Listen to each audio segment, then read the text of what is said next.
Parse trees. In the previous unit, we looked at examples of grammars. For example, we looked at this simple subset of the English grammar.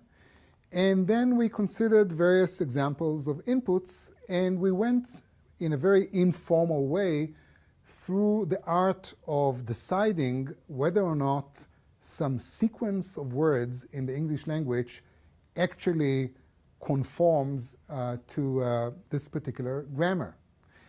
And if so, it's a legitimate sentence in the English language. And I told you that as a side effect of this parsing process, we also get the complete morphology or the complete grammatical structure of the given input. And in this unit, I'm going to be very specific about what I mean by grammatical structure. In fact, here it is. This is the grammatical structure of this given input. And as you see, it is recorded using something which in computational linguistics is referred to as a parse tree. And you know, a tree is a very classical data structure in computer science that begins with a root and then branches into subtrees and so on and so forth. It's a recursive structure. And indeed, the grammatical structure of the inputs that we have are also recursive. In particular, if we look at this morphology here, if we look at it top down, it documents the fact that we have a sentence, which is described using a parse tree. And this sentence consists of two sub-parse trees that have names like noun phrase and verb phrase. And any one of these subtrees consists of lower level parse trees, and so on and so forth. We can continue expanding this tree until we get to the boundary of the tree, sometimes called the leaves of the tree or the terminal nodes, which in this case, in the case of lexical analysis, the terminal nodes are the actual tokens from which the input is constructed. And so the grammatical structure is some sort of a superstructure that sits on top of the input and describes its lingual morphology, if you will. Now, that's the story with a language like English, and of course a very simple-minded example. And let's move to Jack. Well, in Jack we have a different grammar and different kinds of inputs that correspond to certain subsets of statements in some programming language, well, in the Jack language. And here's the example of the parse tree in this particular case, that corresponds to this particular input. So we see that once again we get a tree. I used sort of curved lines rather than straight lines, but in fact it's exactly the same concept that we had before.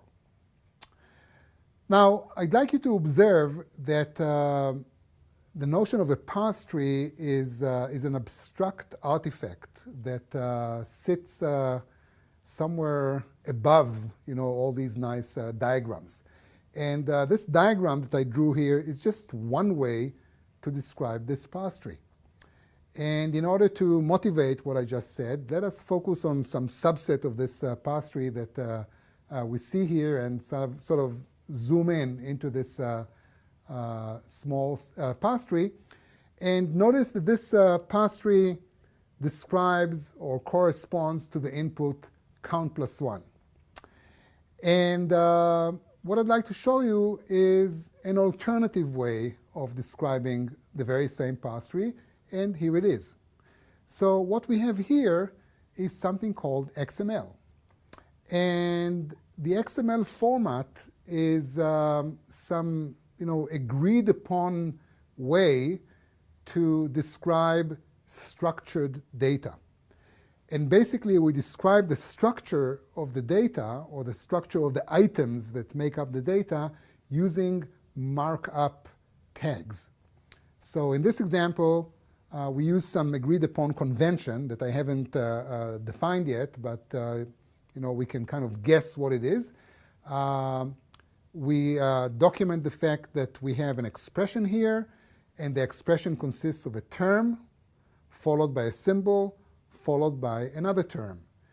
And the terms in themselves are also made up of lower level structures. The first term consists of an identifier, the second term consists of an integer constant, and so on. So if I want, I can choose to create my parse tree using this format that we have here, some agreed upon XML text.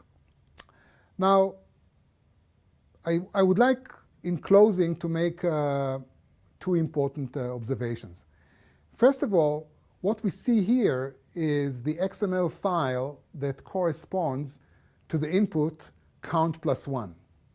So you can imagine that if we have to create a parse tree for a full-blown Jack program, we are going to end up with a gigantic XML file. And that's perfectly okay. The second observation is that I said nothing about the process of actually constructing this file. How do we do it? What's the logic that I can use in order to start with this input and end up with this nice-looking structured output?